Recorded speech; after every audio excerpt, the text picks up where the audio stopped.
Did you know Napoleon Bonaparte wasn't as short as you think?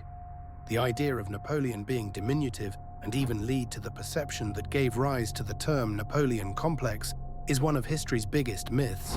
In fact, Napoleon was considered above average height for French men of his time. So where did this myth come from? The confusion started with the difference between French and British measurements. Napoleon's height was recorded in French inches, which are longer than British inches.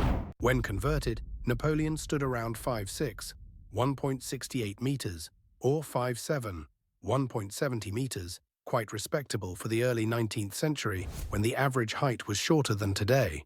As the average height of a French man in the early 19th century, which was around 5 feet 4 inches, 1.65 meters, the myth was further fueled by British propaganda, aiming to belittle their formidable enemy.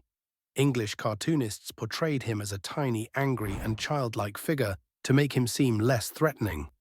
These caricatures were widely circulated, shaping public perception for centuries.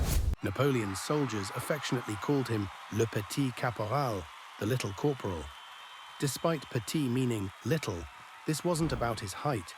It was a term of endearment, likely referencing his early success and his willingness to personally join his troops in battle.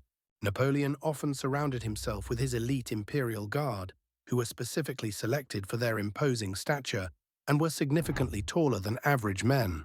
Standing next to these towering figures naturally made Napoleon appear shorter by comparison. The term Napoleon complex emerged, describing people who compensate for their perceived short stature with aggressive behavior. But it's based on a false premise. Napoleon was a brilliant military leader, not a short-tempered short man.